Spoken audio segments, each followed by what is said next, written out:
king is born. A king is born.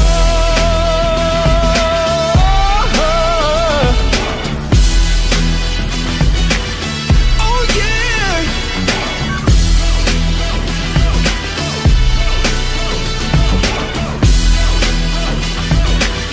Oh no. Hi, this is Rich Cardillo from New York City, and I'm here to tell you a story that I call Arrest with Benefits. I think all of us around the globe would agree that in the last year or two, there have been some crazy ass things going on in the world. And I think we'd all agree, and I definitely would agree, that in the United States of America in the last year, there have been really some crazy ass things going on. And it probably all reached a head on January 20th of last year, 2017, when that asshole put his hand on a Bible and took the oath of office for the biggest position in the entire planet. And at that moment, I took my own vow. I made a solemn oath that from that moment on, I was going to take the path of most resistance. I wanted every action, every breath, every word that I spoke to be an exclamation point at the end of a sentence that said, "This is not normal." And I threw myself into it like you wouldn't believe. Within a week of that, I was going to 2 or 3 protest marches a week, a rally a week. I was writing to all my elected officials. I was leading meetings. I was going at this with a vengeance. And the entire thing finally came to fruition on the first week of April, when in an act of civil disobedience, I was arrested in the lobby of Trump Tower. It was great. It felt so fantastic. I was so passionate about what I was doing. I had this fire in my belly. Felt fantastic. That was my first arrest. I was protesting with a group in the United States called Rise and Resist. And these people really feel strongly about standing for democratic ways that we're seeing attacked on every side. So there were 25 of us that planned for this action. And out of those 25, I was the only one that had never been arrested. These people had rap sheets from protests going back years, but I was still an arrest virgin. And just like when I lost my sexual virginity, I wanted to tell everybody. So how did we end up with that in that action? Well, actually, we had found out that the present administration under that jackass was putting in a ban on all travel from Muslim countries and a severe ban on people coming from Mexico while we were thinking about building that stupid border wall.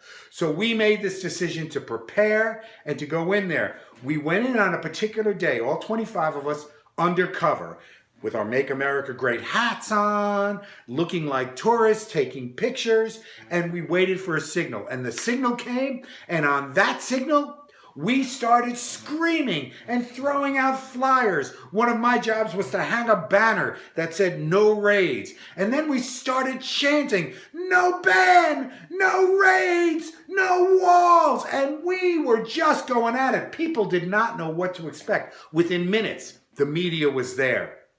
Within minutes, the Secret Service had no idea what to do. So what did they do? They closed the place down. So there we were, stuck inside of Trump Tower, with Melania and Barron upstairs, but stuck inside Trump Tower, waiting for another signal, still screaming, "No ban, no raids, no walls." And I tell you, I never felt more passionate. I never felt that fire in my belly like I felt it at that moment. Now, a little bit of a background with that. It wasn't always like that, and I thought I had lost that for good. About 23 years previous to that, I had met my partner, Peter. And Pete was a real Southern gentleman. He was born and raised in Selma, Alabama. And he was raised at a time at the Civil Rights Movement. He was a strict follower and marched with Dr. Martin Luther King Jr. on the streets of Selma. And he was one of 3 white students that stayed for the first integrating class of Selma High School. He cut his protest teeth at lunch counters in the South. This guy had a fire in his belly that was so strong. In fact, he was not going to live life as a lie. And right after all of that happened in his senior year, he decided he was going to come out to his family at a time where coming out wasn't the smartest thing in the world. And they promptly replied by turning him around, opening the front door, and kicking him out. He made his way to New York City. That's where we met, fell in love, and started going together. And he converted me. His fire in his belly transferred to the fire in my belly. And in a short amount of time, we were social justice warriors. We were on that bus to DC at least once a month. We were protesting no nukes. We were protesting the war in Iraq, the war in Afghanistan. We were marching with ACT UP against AIDS companies, AIDS pharmaceutical companies that weren't giving money. We were protesting for same-sex marriage. Thank you, Australia, for making another place where same-sex marriage is now possible for me to at least dream about. I don't know if it's ever going to happen for me, but thank you. It was great. We were going at it with a vengeance. It was fantastic. Unfortunately, in about 2005, 2006, Pete got really, really sick with the HIV/AIDS virus, and I became his primary caregiver. He started slowing down a little bit, had a lot of different opportunistic infections, but kept that fire in his belly going. Unfortunately, he got walloped with one really bad opportunistic infection. It was toxoplasmosis. That is a bacterial infection on the brain that affects certain parts of the brain regions. And it leads to clinical depression and to real deterioration of brain activity. And Pete just started failing completely. He was cycling in and out of psychiatric institutions. And to see this man who had such intense passion, such intense fire in his belly reduced to this just killed me. I just couldn't deal with it. He wanted to try to get better, and he kept saying that, I'm going to beat this thing. I'm going to beat this thing and be back on the front lines with you. Unfortunately, in August 2012, very tragically, Pete decided to commit suicide, and he took his life. When Pete died, almost all of me died with him.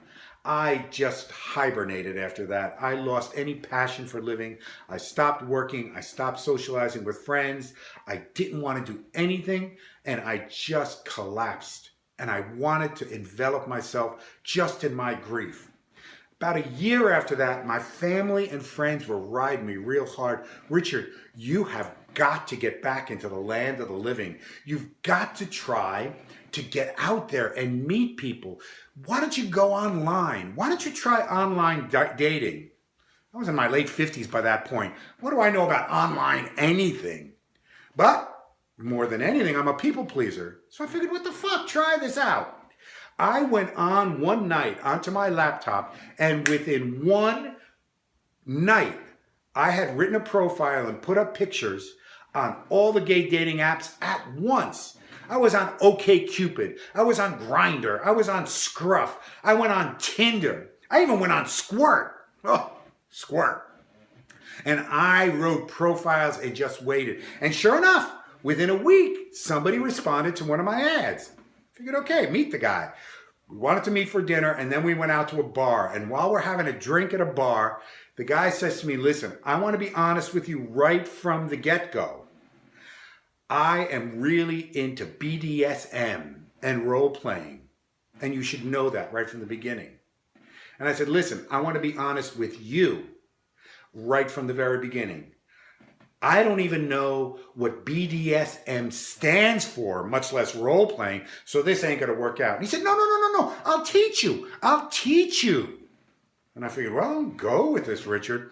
That started a series of dates at this guy's house where I showed up.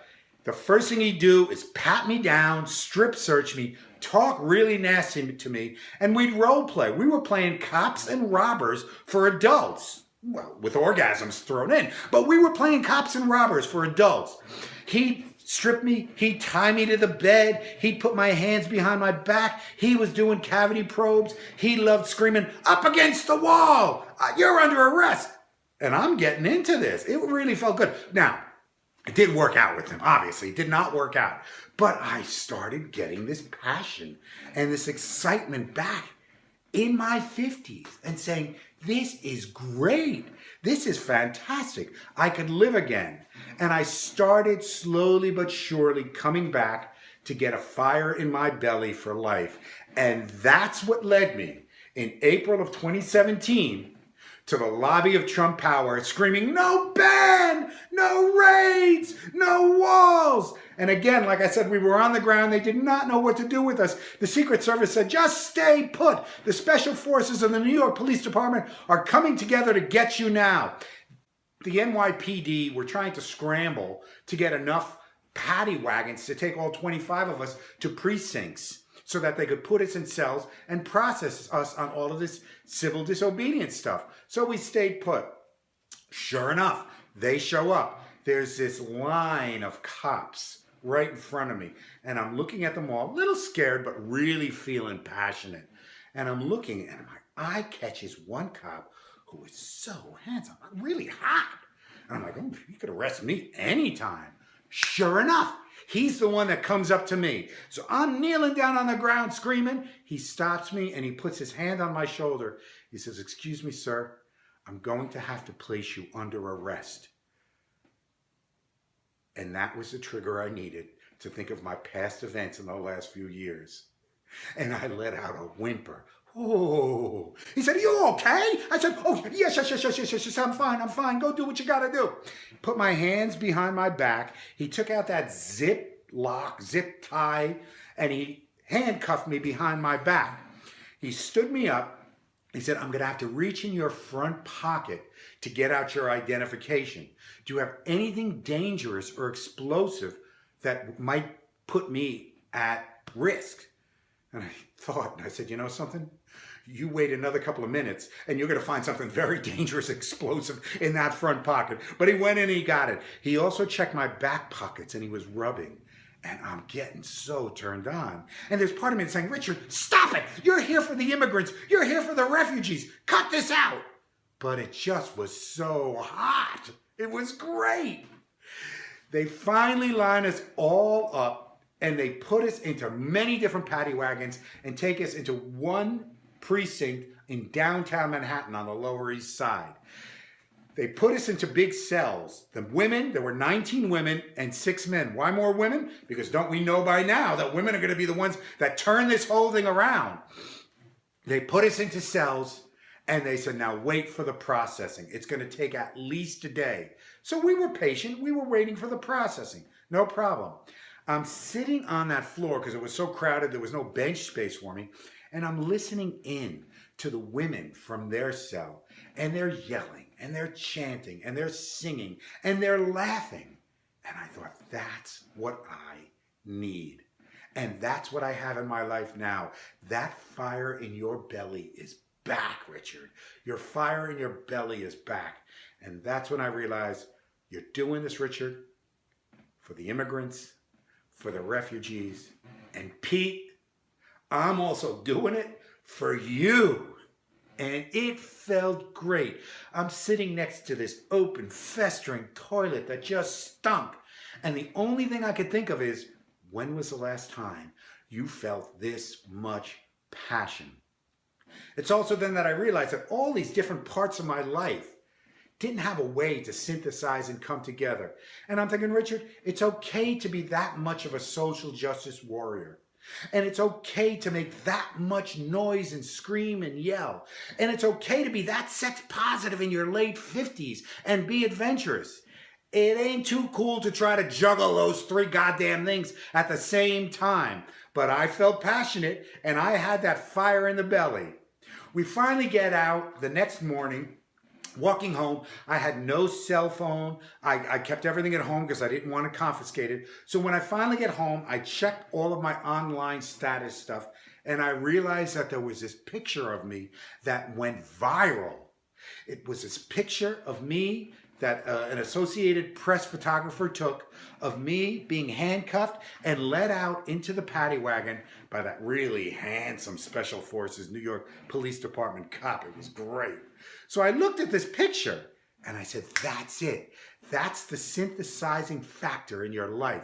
My family and friends had posted it all over. It had now gone viral, and I made a profound decision that that picture of Richard Cardillo being arrested at Trump Tower was now going to be my profile picture on OkCupid, Grindr, Scruff, Tinder, and Squirt. Thank you.